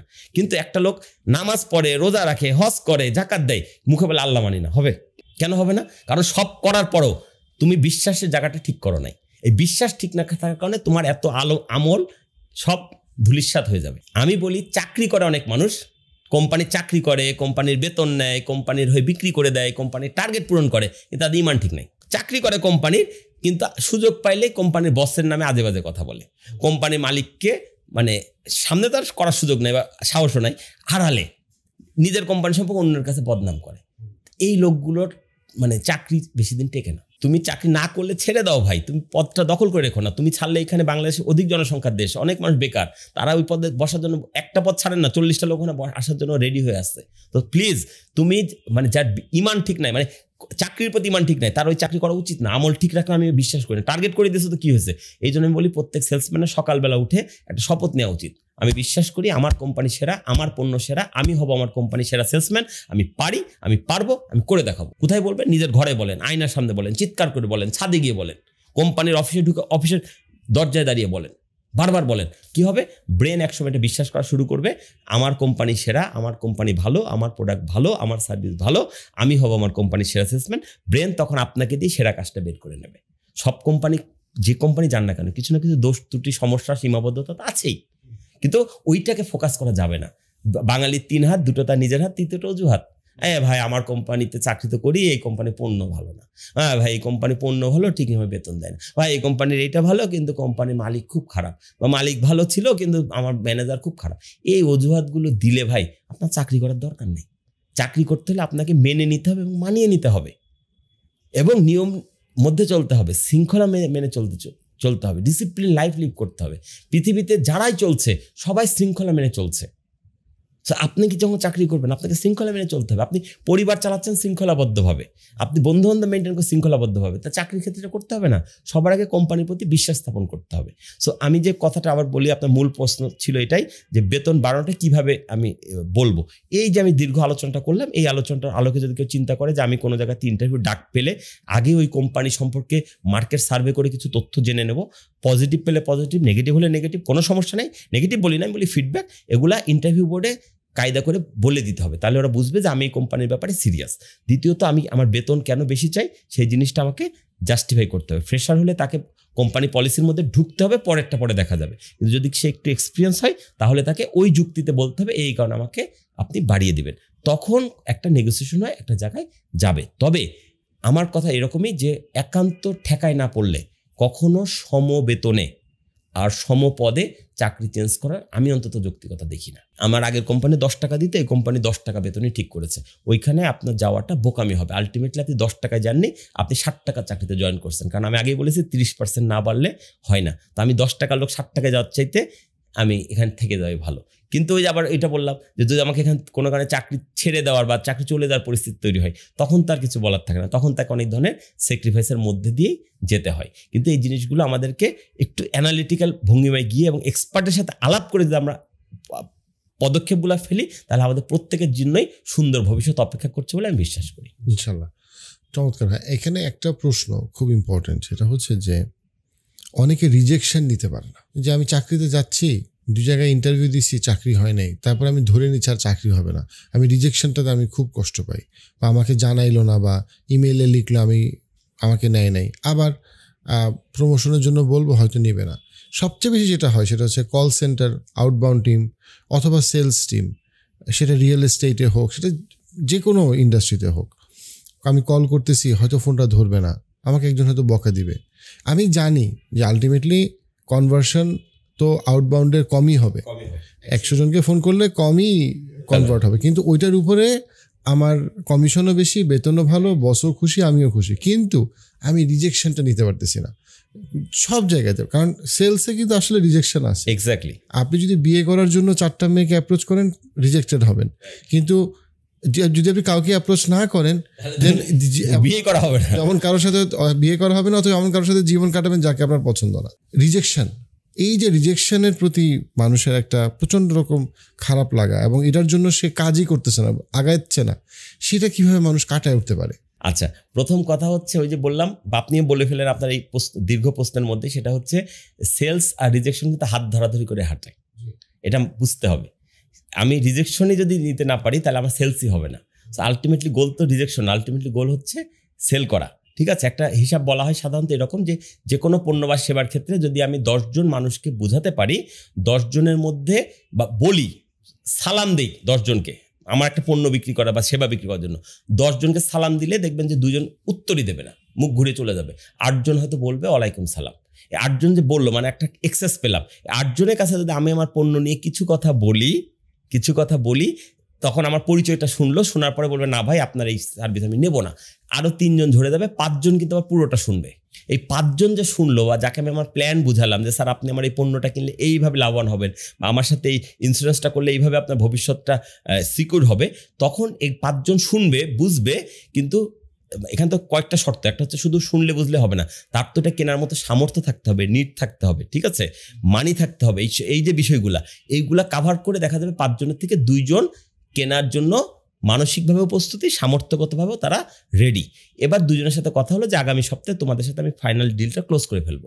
যেদিন ডিল ক্লোজ করার পর সেই দিন সকাল থেকে দেখবেন একজন ফোন ধরবে না, বা কোনোভাবে সে অ্যাভয়েড করছে, বা সে বলছে ভাই আমি এখন ব্যস্ত আছি, বা ভাই আমি এখন হাসপাতালে আছি, ভাই আমি এখন রক্ত দিতে এসেছি, এমন কথা বলবে যে আপনি আর সেকেন্ড কথাটা বলার চান্স পাবেন না।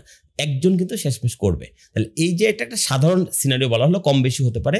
আমরা বলি সাধারণত 10 জন থেকে একজন সাকসেসফুল সেলস কলের দিকে এগোই, সেটা ডিরেক্ট সেলসই বলেন, টেলি সেলসই বলেন, বা অন্য কোনোভাবে বলেন, রাইট? এখন আসেন, তাহলে কি হলো, 10টা জায়গায় সালাম দিলে 9টা নো হবে, 1টা ইয়েস হবে। এই তো আপনি যে প্রশ্নটা আমাকে করলেন, আমার কাছে আমি ওই রকম পেশাদারিত্বের সাথে ক্যারিয়ার কাউন্সিলিং করি না, কিন্তু অনেক সময় আমার ট্রেনি লার্নিং পার্টনাররা আমার কাছে 1-to-1 দেখা করে ভাইয়া আমার ট্রেনিং করে গেছে, একটা দাবি তো থাকে, আবদার তো থাকেই, হ্যাঁ ভাইয়া আমি এরকম একটা জায়গায় হয়েছে, আমি এটা কি বলি, বা এরকম আপনার মতো এই প্রশ্নটা আমাকে ছুড়ে দেয়, আমি তো বিক্রি করতে পারছি না। তা আমি বলি ভাই 10 জনকে বললে কি হয় ভাই 9 জায়গাতেই নো আসে, 1টা ইয়েস হয়। আমাদের তাহলে তোমার আজকে থেকে কাজ আর বিক্রি করাও না, ইয়েস জোগাড় করাও না, কি কাজ, নো সংগ্রহ করা বাড়াই দাও, নো সংগ্রহ করা বাড়াই দাও। তুমি এখন 9টা নো সংগ্রহ করে খুশি হচ্ছে কেন? তুমি 18টা নো সংগ্রহ করো, তুমি কালকে 27টা নো সংগ্রহ করো, পরশুদিন 36টা নো সংগ্রহ করো, তোমার 4টা ইয়েস চলে আসবে। বলে ভাইয়া এইভাবে তো ভেবে দেখি নাই, ঠিক আছে। এবং এই জিনিসটা এইভাবে ব্যাখ্যা করা হয় ইন্স্যুরেন্সের ভাষায়, যে ধরেন ইন্স্যুরেন্সের ট্রেনিং এই জিনিসটাকে এভাবে খুব সুন্দরভাবে বোঝানো হয় যে আপনি যদি 10 জনকে বলেন, 8 জন সালামের জবাব দেবে, তারপর হচ্ছে 5 জন ওখান থেকে ডিটেলস শুনতে রাজি হবে, 2 জন ফাইনালি আপনার সাথে এগ্রি করবে, 1 জন কিনবে। 1 জন কিনে যদি আপনাকে 1 লক্ষ টাকার একটা প্রিমিয়াম জমা দেয়, আপনি যেহেতু একটা কালেক্টর, আপনি যেহেতু এটা সেলসটা করেছেন, এর থেকে 30% প্রথম চালানের 30% আপনার। এটা একটা ইন্স্যুরেন্সের স্ট্যান্ডার্ড একটা সিস্টেম প্রসিডিউর। কোনো কোম্পানি 30, 35, 40% পর্যন্ত ওই সেলসম্যানটাকে দিয়ে দেয় প্রথম চালানের, পরের ক্ষেত্রে আবার কমে যায়। ঠিক আছে, তাহলে কি হলো, 1 লক্ষ টাকা কালেক্ট করলে আপনি ইনকাম করলেন সে ফর 40,000 টাকা। বুঝেছেন? হ্যাঁ বুঝেছি স্যার। এইবার আসেন, ওই একজন কোত্থেকে পেলেন, 2 জনকে ফাইনাল স্টেজে নিয়ে এসেছিলেন, তাহলে 40/2 ভাগ দেন, ভাগ 2, তাহলে হলো কিন্তু 20,000। তার মানে আপনি যদি প্রত্যেকটা মানুষকে ফাইনাল স্টেজ পর্যন্ত আনতে পারেন, আনার জন্য দেওয়া হচ্ছে 20,000 টাকা। লজিক্যালি তো কথাটা ঠিক। 40,000 টাকা একজনের কাছে পাচ্ছ, কিন্তু তুমি 2 জনকে ফাইনাল স্টেজে এনেছো বলে একজন হয়েছে। আচ্ছা, এই 2 জন কোত্থেকে আসলো? 5 জন থেকে এসছে, যাদেরকে তুমি ডিটেলস প্ল্যান বুঝাইছো। তাহলে প্রত্যেকে প্ল্যান বোঝানোর জন্য তোমাকে দেওয়া হচ্ছে 40,000 ভাগ 5 = 8,000 টাকা। ওই 5 জন কোত্থেকে আসলো? 8 জন ওয়ালাইকুম সালাম বলছিল। তাহলে তুমি যদি ওয়ালাইকুম সালাম জোগাড় করতে পারো, 8টা ওয়ালাইকুম সালাম 40,000কে 8টা ওয়ালাইকুম সালাম ভাগ দিলে প্রতি ওয়ালাইকুম সালামের মূল্য হচ্ছে 5,000 টাকা। আর যদি তুমি 10 জনকে সালাম দিছিলা, এখান থেকে 8 জন ওয়ালাইকুম সালাম বলেছে, ওই 10 জনের 40কে 10 দিয়ে ভাগ করলে প্রত্যেকটা সালামের মূল্য কত? 4,000 টাকা। তখন আর মানুষকে মানুষ মনে হয় না, চেহারা দেখলে মনে হয় 4,000, 4,000, 4,000, 4,000, 4,000। ও তখন রিজেকশন কোথাতে করবে? ও তো মনে হয় সালাম দিলাম 4,000 টাকা পকেটে চলে আসলো। এই লজিকটা যদি আপনি বুঝাই দিতে পারেন কাউকে, তার রিজেকশন নিয়ে ভয় পাওয়ার কোনো কারণ নাই। যে তুমি যত বেশি, আমি শুরুতে আজকে এই আলোচনা শুরুতে কিন্তু বলছি, কেনাতে হলে চেনাতে হবে আগে। মানুষ তারটাই কেনে যারটা চেনে। সো আপনি যদি রিজেকশন হয়, এটা তো আশীর্বাদ যে আপনার পণ্য সম্পর্কে, আপনার সম্পর্কে কিনলো না, কিন্তু সে জানলো। আজকে সব বিক্রি শেষ হবে না তো, বিক্রি তো আপনার কালকে করা লাগবে, পরশু করা লাগবে। আজকে সে চিনবে, কালকে জানবে, পরশু দিন কিনবে। সহজ হিসাব। রিসার্চ, আধুনিক যুগে যেহেতু আমরা ডিজিটালাইজেশনের দিকে চলে যাচ্ছে, এখন বলা হয় যে এত ভেরিয়েশন মানুষের সামনে, এখন তো পণ্য 1টা 2টা না, আপনি যে পণ্যে হাত দেবেন অনেক অপশন, মানে এত অপশন আপনি দেখে শেষ করতে পারবেন না। সেরকম পাগল হয়ে যেতে হবে, কোনটা কিনবো, কোনোটাই কিনবো না, এরকম একটা অবস্থা হয়, তাই তো? এই প্রেক্ষাপটে বলা হচ্ছে যে মানুষ যখন কোনো একটা পণ্য বা সেবা সম্পর্কে প্রথম দিন জানে, আর ওইটা যখন সে প্রথম কেনে, এর মধ্যে সে 7.5 ঘন্টা ওইটার উপরে অ্যানালাইসিস করে। 7.5 ঘন্টাকে আমি আবার একটু মজা করে বলি 444 মিনিট ঘুরে ফিরে, এই মনে রাখার জন্য 444। অর্থাৎ আজকে প্রথম ধরা যাক এই যে পডকাস্ট, আমাকে আজকে প্রথম এইটার মাধ্যমে কেউ একজন চিনলো, আমার কথাগুলো সে আধা ঘন্টা ধরে শুনলো, আমার কপালে জুটলো 30 মিনিট। আরেকদিন সে আরেকটা নেটে যাচাই করতে গিয়ে কোনো এক জায়গায় সে আরেকটা আমার কোনো একটা অন্য একটা ভিডিও সে চোখে পড়ে গেছে, সেখানে পেলো 20 মিনিট। এইভাবে 444 মিনিট পার হয়ে যাওয়ার পরে ওই লোকের মনে হবে বা ওই ব্যক্তির মনে হবে যে এই রাজীব আহমেদের সাথে আমার একদিন একটা ট্রেনিং করার দরকার। হয়তো আমি যেখানে ট্রেনিং করাই সে তখন আমাকে খুঁজে নিয়ে আসবে। তাহলে লম্বা প্রসেসটা কতক্ষণ? 7.5 ঘন্টা, 444 মিনিট। বস, বুঝতে পারছি? সো রিজেকশন তো রিজেকশন না, রিজেকশন হচ্ছে 444 মিনিটের কোটার কিছুটা অংশ ফিল আপ করা। তোমার আজকে একটা লোক তোমাকে আধা ঘন্টা সময় দিয়ে রিজেক্ট করে দিচ্ছে, অসুবিধা নেই। 444 মিনিট থেকে তুমি আধা ঘন্টা অ্যাডভান্স হয়েছো, আরেকদিন ওই লোকটা বুঝাও, ফলো আপ করো। এই জন্য সেলসে ফলো আপটা খুব জরুরি, যে আপনি একবারে বুঝাতে পারবেন না। প্রথম ধাক্কায়, প্রথম চেষ্টায় আপনার যে কোনো পণ্য বা সেবার 60% বিক্রি হয়ে যাবে। তাহলে রইল বাকি কত? 40%। তোমাকে দ্বিতীয়বার চেষ্টা করতে হবে, তাহলে আরও 20% কনভার্ট হবে। তৃতীয়বার তাহলে রইল বাকি এখনও 60 আর 20 80, আরও রইল 80। তৃতীয়বার ধাক্কা দিলে আরও 10% কনভার্ট হবে।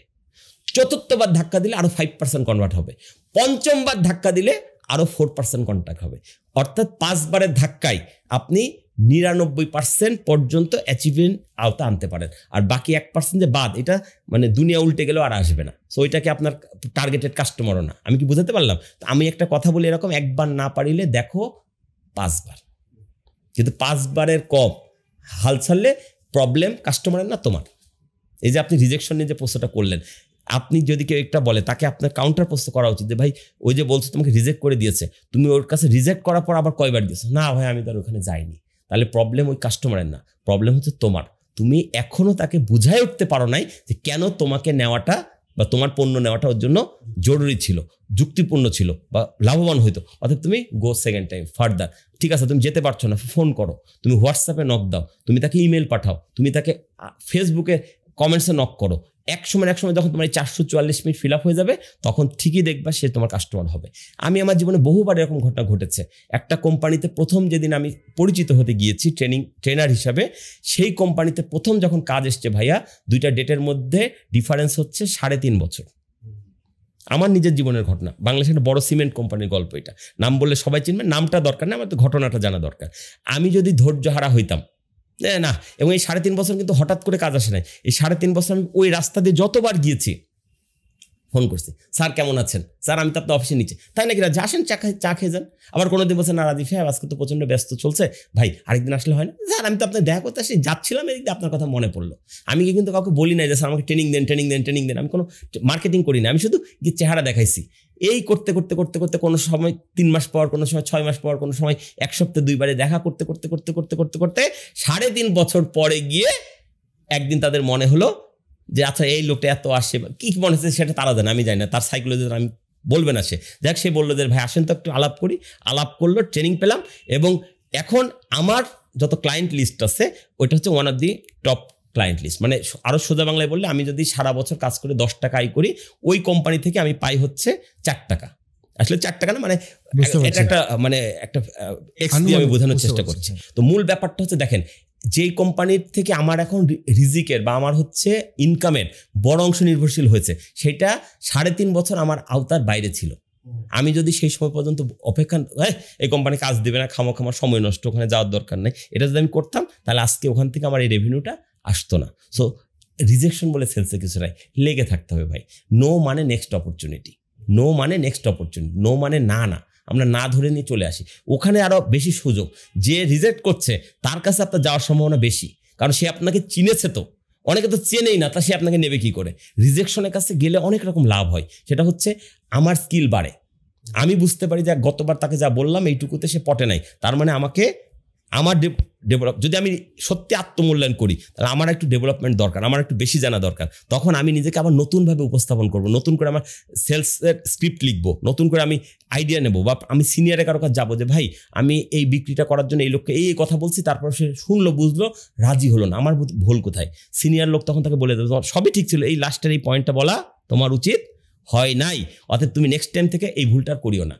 ওই বিক্রিটা হলো না ধরলাম আমি, কখনোই হলো না, 5 বার কেন 50 বার যাওয়ার পর হলো না, কিন্তু এই যে শিক্ষাটা হলো, এই শিক্ষাটা তো আমার আজীবনের বাকি সব সেলসের মধ্যে সমানভাবে কাজে লাগবে, তাই না? সো আমাদের কখনো রিজেকশনকে এটাকে খারাপভাবে দেখার কোনো কারণ নেই। রিজেকশন এটা আমার জন্য একটা আশীর্বাদ। রিজেকশন ওই যে নো জোগাড় না করতে পারলে বেশি ইয়েসের সংখ্যা বাড়বে না ভাই। সো নো যত বাড়াইতে পারেন তবু বাড়ান, নো বাড়ান, নিজেকে চেনান, নিজের কোম্পানিকে চেনান, নিজের প্রোডাক্টকে চেনান। আপনি যেভাবে ডিজিটালি চেনান, অ্যানালগে চেনান, পার্সোনালি গিয়ে চেনান, কিন্তু চেনান। বাঁচতে হলে বেচতে হবে, ততক্ষণই বাঁচার মতো বাঁচবেন যতক্ষণ বেচবেন। কেনাতে হলে চেনাতে হবে আগে। মানুষ তারটাই কেনে যারটা চেনে।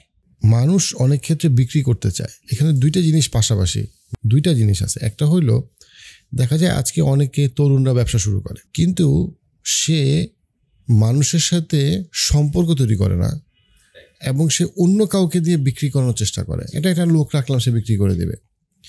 বা ইভেন একজন মানুষ যে চাকরিতে ঢুকলো, সে চায় কি যে আমি কারোর সাথে খুব একটা বেশি মিশবো না, আমি কোনো সম্পর্ক তৈরি করব না, অন্য কেউ করুক, এটা অন্য কেউ দেখুক, সেলসটা অন্য কেউ দেখুক একজন কেউ দেখুক। বা সে হয়তো একটা কল সেন্টার টিম করছে, কিন্তু কল সেন্টার টিমকেও সে খুব বেশি ফলো আপ করে না, কিন্তু সে আশা করে যে এমনি হয়ে যাবে। আবার যে এমপ্লয়ি, সেও চিন্তা করে যে সম্পর্ক রাখার কিছু না, আমি তথ্য দিছি, তথ্যর উপরেই। আবার ধরেন যে চাকরি খুঁজতেছে বা যে একটা ব্যবসা খুঁজতেছে, ক্লায়েন্ট খুঁজতেছে, সেও সম্পর্কটাকে রাখে না, খুব তাড়াতাড়ি সে আচ্ছা এটা হবে না। এখানে দুইটা জিনিস যেটাতে আপনার বক্তব্যটা আমরা মনে করি যে খুবই গুরুত্বপূর্ণ হবে। একটা হইল সম্পর্ক রাখার গুরুত্ব, বিক্রি পরে, সম্পর্ক হইলে বিক্রি হবে।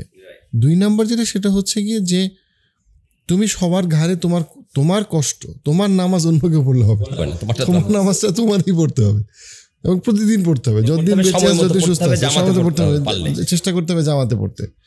কিন্তু মানুষের মধ্যে এই একটা শর্টকাট খোঁজা, যে ঠাস করে বড় লোক হয়ে যাব, আর একটা প্রোডাক্ট আনছে অনেক বিক্রি হয়ে যাবে, অন্য কেউ বিক্রি করবে, এই সিস্টেম দ্বারা দিব, এমনিই বিক্রি হবে। এই বিষয়ে যদি একটু বলতেন। একটা হচ্ছে কি যে সম্পর্কের গুরুত্ব, আর একটা হচ্ছে হাল না ছাড়ার গুরুত্ব। আচ্ছা, ধন্যবাদ আপনাকে, চমৎকার। আমি বলি না, শুধু সেলস মার্কেটিং এক্সপার্টরা বলছেন যে আগামী দিনে বিক্রিটা টিকে থাকবে শুধুমাত্র রিলেশনশিপের উপরে, এবং রিলেশনশিপ ম্যানেজমেন্ট বা রিলেশনশিপ মার্কেটিং হচ্ছে মার্কেটিংয়ের এখন সবচেয়ে গুরুত্বপূর্ণ পার্ট। আপনার পণ্য ভালো হোক খারাপ হোক তার একটা ইম্প্যাক্ট আছে, প্রাইসিং যেমনই হোক তার একটা ইম্প্যাক্ট আছে, আফটার সেল সার্ভিস একটা ইম্প্যাক্ট আছে, কিন্তু সবচেয়ে বড় ইম্পর্টেন্ট হচ্ছে সম্পর্ক রক্ষা করা। সো আপনি যেটা প্রশ্নটা তুলেছেন, এটাই আসলে এখন বাস্তবতা হচ্ছে যে আমরা বেচতে চাই, আমরা দ্রুত মুনাফা করতে চাই, আমরা ধনী হতে চাই, আমরা শর্টকাটে বড়লোক হতে চাই, কিন্তু আমরা মানুষের সাথে সম্পর্ক রক্ষা করতে চাই না। এটা আমাদের ভুল হচ্ছে। আমরা যত বেশি মানুষের সাথে সম্পর্ক রক্ষা করতে পারবো তত বেশি আমাদের বিক্রির কাজটা ইজি হবে এবং দীর্ঘমেয়াদী হবে, দীর্ঘস্থায়ী হবে। অতএব আমরা যেন এই সম্পর্কহীন হয়ে না পড়ি। আমরা জড়বস্তু নয়, আমরা মানুষ। এবং যত বড় সেলসম্যান সে যে যত বেশি সম্পর্ক রক্ষা করে চলে। এবং যেই সকল উদ্যোক্তা বা যে সকল মালিক এটা মনে করে যে আমার হয়ে কেউ বিক্রি করে দেবে, তাকে আমি টাকা দেবো, পয়সা দেবো, কিন্তু আমি ফেস করব না, সে আসলে বোকার স্বর্গে বাস করে। তার ব্যবসাটা অচিরেই ধ্বংসের দিকে যাবে, এটা আপনি লিখে রাখতে পারেন। কারণ সবসময় যার ব্যবসা, যার উদ্যোগ, তাকে সবচেয়ে বড় সেলসম্যান হতে হবে ভাইয়া।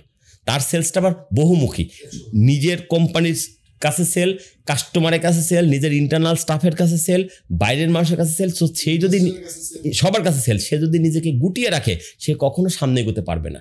আর একটা গাড়ির ইঞ্জিন, মানে একটা ট্রেনের ইঞ্জিন হচ্ছে সবচেয়ে গুরুত্বপূর্ণ। দেখবেন প্রত্যেক বছর যখন রোজা আসে পেপারে এই ধরনের খবর আমি দেখি, লেখা হয় যে এবছর রেলওয়েতে নতুন এতগুলো বগি সংযোজন হয়েছে, যাত্রী পরিবহনের আরও সুবিধা বাড়বে। আমি পড়ি আর মনে মনে হাসি এই ভেবে যে আচ্ছা বগি তো যুক্ত হইলো, ইঞ্জিনগুলো তো সেই পুরোনো আমলের রয়ে গেল। ইঞ্জিনই যদি স্পিড না পায় তাহলে বগি বাড়ায় বেশি লোককে বেশিক্ষণ হয়রানি করার মতো ব্যাপার হয়ে গেল। বুঝতে পারলাম? মানে ইঞ্জিনের গতির উপর নির্ভর করে ট্রেনের গতি, বগি পুরনো হোক আর নতুন হোক। তা যে প্রতিষ্ঠানের মালিক, যে প্রতিষ্ঠানের উদ্যোক্তা বা যে প্রতিষ্ঠানের প্রধান সেলসম্যান, তিনি যদি নিজেকে গুটিয়ে রাখে তাহলে তার সেলসম্যানরা যত ভালোই হোক কদিন পরে উৎসাহ হারিয়ে ফেলবে। তা আমি মনে করি যে সেলসের যতই আমার লোক থাক, বল থাক, কিছু ক্ষেত্রে উদ্যোক্তাকে নিজেকে দায়িত্ব নেওয়া উচিত এবং সেই দায়িত্ব সে সবাইকে দেখানোর জন্য হলেও করা উচিত। দেখাচ্ছে মানে সে করতে চায় না কাজটা, কিন্তু তার টিমকে দেখাচ্ছে দেখো আমিও তোমাদের মতো মাঝে মধ্যে সেলস করে যাই, বা আমিও অমুক কাস্টমারকে হ্যান্ডেল করি, বা অমুক কাস্টমার আসলে তোমাদের সাথে দেখা করতে এসে তাকে আমি আমার রুম পর্যন্ত ডেকে আনি, তার সাথে এক কাপ চা খাই। এটা আমার সেলসম্যানশিপ। এবং এই কাজে যে যত দক্ষ হবে তার ব্যবসা তত বড় হবে, তার বিক্রি তত বড় হবে। সো আপনি ওই যে জ্ঞানী হলে তো বিনয়ী হতে হবে। আপনি কখনো ইগোইস্টিক হলে হবে না রে ভাই। ইগোর সংজ্ঞা কি? 1/knowledge। আর নলেজ হচ্ছে তলায়, তার মানে ভগ্নাংশ যত বড় হয়, এই হর যত বড় হয়, ওই রেজাল্ট তত বিপরীতমুখী সম্পর্ক। এখন আপনি যদি জ্ঞানী বেশি হন তাহলে আপনার ইগো কমবে, আর আপনি যদি জ্ঞান কম থাকে তাহলে আপনার ইগো বাড়বে, আর ইগো বাড়লে আপনি ভালো সেলসম্যান হতে পারবেন না। তো সবার উচিত নিজের জড়তা ভেঙে, ভয়, লজ্জা, দ্বিধাদ্বন্দ্ব থেকে নিজেকে বের করে এনে সেলসের চাকরিতে করা। এবং এখানে কোনো লজ্জা পাওয়ার কিছু নাই। আপনি বিশ্বাস করবেন কি জানি না, আমি অবশ্যই বিশ্বাস করবেন, সেটা হচ্ছে যে আমার কিছু লেখা বইপত্র আছে। হ্যাঁ, এটা বাজারে পাওয়া যায়, দোকানে পাওয়া যায়, অনলাইন শপে পাওয়া যায়। আবার আমি নিজের কাছে কিছু বই রাখি।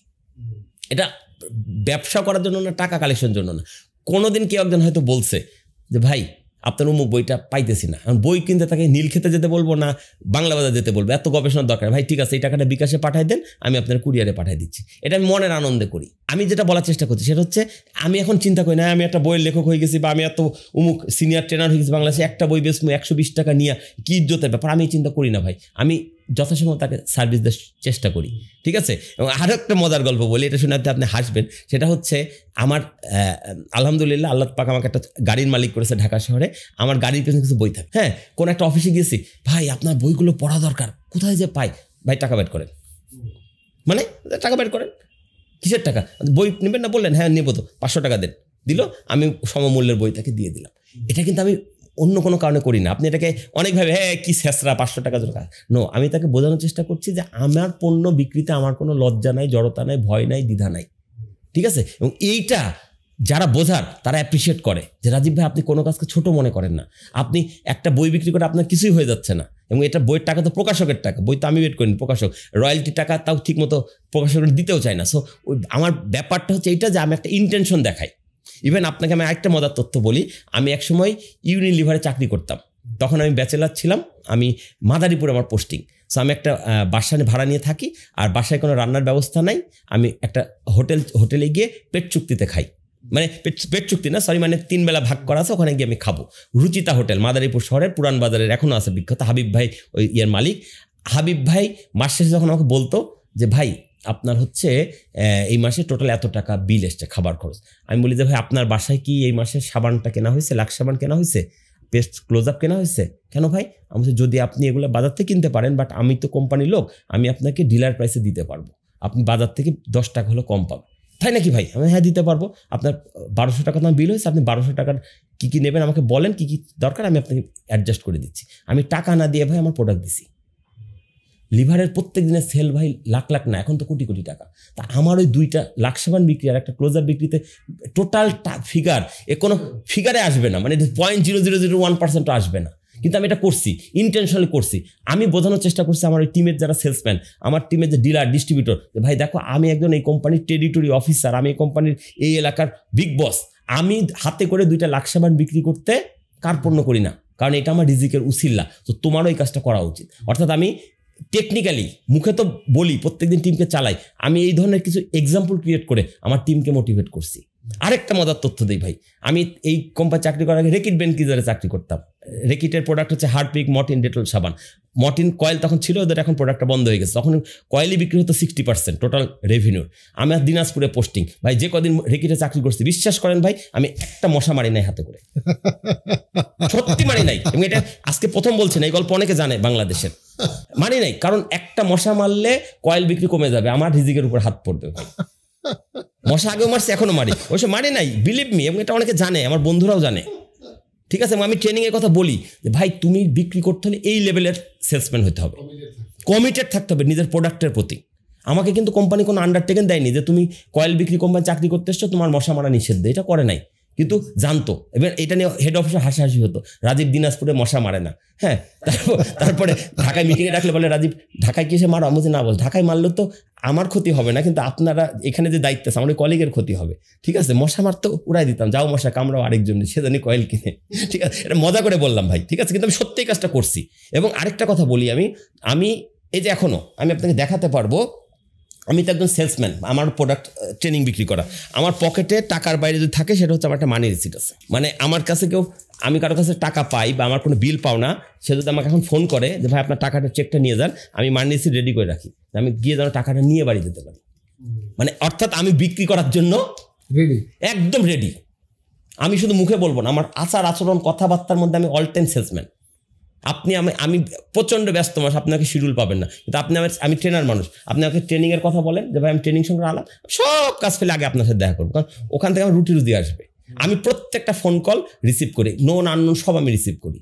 আমার কথা খুব পরিষ্কার, কারণ আমার ফোন কলের মধ্যে থেকে তো টাকা আসার প্রথম ধাপটা হবে। আমি যদি ফোন ধরা না করি তাহলে ওই কলটা হয়তো 2 লাখ টাকার একটা কাজ ছিল, ধরা যাক আমি 2 লাখ টাকা মিস করে গেলাম আমার ভুলের কারণে। এবং কোনো কোম্পানি কেউ যদি ট্রেনার হিসেবে আমাকে খুঁজে ফোন করে, আমি চিনি না জানি না, রাজীব ভাই আপনি কি রাজীব আহমেদ বলছেন? জি বলছি। ভাইয়া আমরা একটা ট্রেনিংয়ে, আমি কথাটা শোনার আগে দ্বিতীয় প্রশ্ন করি, ভাই কোথা থেকে বলছেন? ভাই আমি উত্তরা থেকে বলছি। ভাই কিছু ময়না করলে আপনি একটু উত্তরার ফোন নাম্বারটা, আপনার অফিসের নাম্বার, হোয়াটসঅ্যাপে একটু লোকেশনটা দিয়ে দেন, আমি আধা ঘন্টার মধ্যে আসতেছি। যদি আমার হাতে কোনো জরুরি কাজ না থাকে ভাই, আমি সব কাজ ফেলে ওখানে যাই। কেন যাই? কারণ সে আমাকে খুঁজে বের করছে, আমি তাকে খুঁজি নাই। এখন যে আমাকে খুঁজে বের করছে তার কিন্তু আমার মতো আরো 10 জন ট্রেনারেরও সন্ধান থাকাটাই স্বাভাবিক। হ্যাঁ, সো আমি যদি আগে রেসপন্স করি তাহলে ওই কাজটা, আর আমি যদি এখন ধাপ দেখা একটা ফোন পাইছে, হ্যাঁ আমি তো খুব ব্যস্ত মানুষ, আমি তো ভাই এই সপ্তাহে শিডিউল দিতে পারবো না, এর মধ্যে তো সে আরো 3 ট্রেনারকে ফোন করে ফেলবে, অলরেডি করে ফেলছে, তারা আবার গিয়ে চলে গেছে, তাহলে কে কাজটা পাবে বলেন ভাই? আগে যে যাবে সে পাবে, আগে যে যাবে সে পাবে। একটু আগে আপনি একটা কথা বলছিলেন যে ভাই বিয়ে করতে হলে তো 4টা মেয়েকে দেখলে একটা রিজেক্ট হয়। ভাই অধিকাংশ ক্ষেত্রে যেগুলো প্রেমের বিয়ে সেগুলো আলাদা, যেগুলো হচ্ছে আপনার অ্যারেঞ্জ ম্যারেজ, সেখানে কি ঘটে জানেন? আপনি 4টা মেয়ে দেখতে গেছে, আপনি বা আমি দেখতে গেছি, আমার পরিবার দেখতে গেছে, 4টাই দেখবো, কার সাথে বিয়ে হবে জানেন? বা যেটা ভালো সেটা। অধিকাংশ ক্ষেত্রে রিসার্চ বলে প্রথম যে মেয়েটাকে দেখছেন সেটার সাথে বিয়ে হওয়ার সম্ভাবনা সবচেয়ে বেশি, এবং হয় 90% ক্ষেত্রে সেটাই হয়। কেন হয়? প্রথম যাকে দেখছি তাকে চিন্তা করি এটা কি আমার বউ হওয়ার উপযুক্ত, মাথার মধ্যে ঢুকে গেছে, কিন্তু অটো সাজেশন নিয়ে নিছে। পরের মেয়েটা যখন দেখতে যাই তখন আমি চিন্তা করি এইটা কি ওই মেয়েটার তুলনায় ভালো কিনা, তখন আর এই চিন্তাটা মাথার মধ্যে আসে না যে আমার বউ হওয়ার উপযুক্ত কিনা, তখন চিন্তা এ ভালো না ও ভালো। তৃতীয়টা তখন এটা কি ওই দুজনের চাইতে ভালো কিনা, এই করতে করতে যেটা হয় কি না বাবা প্রথমটাই ভালো। সো ফার্স্ট ইমপ্রেশন সেলস একটা খুব গুরুত্বপূর্ণ জিনিস। এই যে সম্পর্ক নিয়ে আমরা এতগুলো কথা বলছি, সম্পর্ক ক্রিয়েটের জন্য সবচাইতে জরুরি হচ্ছে কেউ নক করলে দ্রুত তার কাছে যাও, কারণ সে এখন তোমার প্রতি আগ্রহী আছে, একটু পরে তার আগ্রহটা নাও থাকতে পারে, অথবা ডাইভার্সিফাই হয়ে যেতে পারে। সো তুমি যদি তোমার বিক্রি করতে চাও, সুযোগটা মিস করা যাবে না। তোমাকে প্রথম চান্সে অ্যাজ সুন অ্যাজ পসিবল তোমাকে একটা সম্পর্ক ধরে করতে হবে, ফলো আপ করতে হবে, লেগে থাকতে হবে, তাহলে তুমি একদিন সফল হলেও হতে পারো। এই সেলস হচ্ছে ক্রমাগত লেগে থাকার বিষয় ভাই। যতক্ষণ আপনি লেগে থাকবেন ততক্ষণ আপনি সাফল্যের দিকে যাবেন। যখনই আপনি হাল ছেড়ে দেবেন, যখনই আপনার রিজেকশন আপনার মাথায় ঢুকে পড়বে, তখনই আমরা এখান থেকে দূরে সরে যাবো। সো আমি প্রত্যেককে অনুরোধ করবো আমরা যেন কোনো অবস্থাতেই মানে খারাপ দ্বারা প্রভাবিত না হই। ভালো এক্সাম্পল দেখি, দুনিয়াতে অনেক সেলস আছে, অনেক ইতিহাস আছে, অনেক মানুষ অনেকভাবে সাফল্য করেছে। এরকম মানে অনেক গল্প শোনানো যাবে, যারা একদম শূন্য থেকে, শূন্য না, আমরা তো অনেকে শূন্য থেকে আমরা হতাশ হয়ে যাই, অনেকে মাইনাস থেকে আগে নিজেকে শূন্যে নিয়ে এসছে, নিউট্রালে নিয়ে এসছে, তারপর সেখান থেকে এগিয়ে নিয়ে গেছে। তো আমরা তো সে তুলনায় অনেক ভালো আছি। শুকর আলহামদুলিল্লাহ, সৃষ্টিকর্তা আমাদেরকে এত সুন্দর একটা সোনার দেশ দিয়েছেন। এখানে না চাইতে আমি অনেক বিক্রি করতে পারি, কারণ একটা অধিক জনসংখ্যার একটা আধিক্য আছে এখানে। তো এই জায়গায় যে কোনো ব্যবসা করলেই আপনি সফল হতে পারবেন, যে কোনো বিক্রি করলে সফল হতে পারবেন। শুধুমাত্র নিয়তটা ঠিক থাকতে হবে, নীতি নৈতিকতাকে বিশ্বাস করতে হবে, সৃষ্টিকর্তায় বিশ্বাস রাখতে হবে, এবং সকালবেলা নিয়ত করে কাজের উদ্দেশ্যে বেরিয়ে যাও। আগে গেলে বেশি বিক্রি হবে, যে আগে যায় সে বেশি বিক্রি করতে পারে, যে দেরি করে যায় তার বিক্রিটা এমনি কমে যায়। তো এই জিনিসগুলো যদি আমরা বুঝতে পারি, এগুলাকে পড়াশোনার মধ্যে থাকি, আমরা যদি প্রশিক্ষণ গ্রহণ করি, আমরা যদি ঘোরাঘুরি করি, এবং আমরা যদি বন্ধু নির্বাচনে সতর্ক হই, আমরাই সফল হব। এই সফলতায় কেউ ভাগ বসাতে পারবে না, ইনশাল্লাহ। থ্যাংক ইউ রাজীব ভাই, অনেক কিছু শিক্ষণীয় ছিল এবং আপনি অনেকগুলা বিষয় খুব চমৎকারভাবে বলছেন। সো আল্লাহ আপনার কাজে সময় বরকত দেখ, ইনশাল্লাহ বরকত বাড়ায় দেখ। আমরা আবারও অবশ্য হয়তো আরো কোনো গুরুত্বপূর্ণ বিষয় নিয়ে ইনশাল্লাহ আলাপ করব। আজকে সময় দেওয়ার জন্য আপনাকে অনেক ধন্যবাদ। আপনাকেও ধন্যবাদ। আপনাকে এতদিন আমি শুধুমাত্র ডিজিটাল পর্দাতে দেখেছি, এর আগে এক জায়গায় দেখা হলো, সেটা কথা বলা হয়নি। আজকে আপনার সাথে প্রথম দেখাতে অনেকক্ষণ কথা বলে ফেললাম, অনেক আড্ডা দিলাম, ভালো লাগলো, ভালো মুহূর্তগুলো কাটালাম। এরকম ভালো মুহূর্তের সংখ্যা আমাদের সবারই বাড়তে থাকুক, সবাই ভালো থাকুক, সুখে থাকুক, এই শুভকামনা। দোয়া রাখবেন।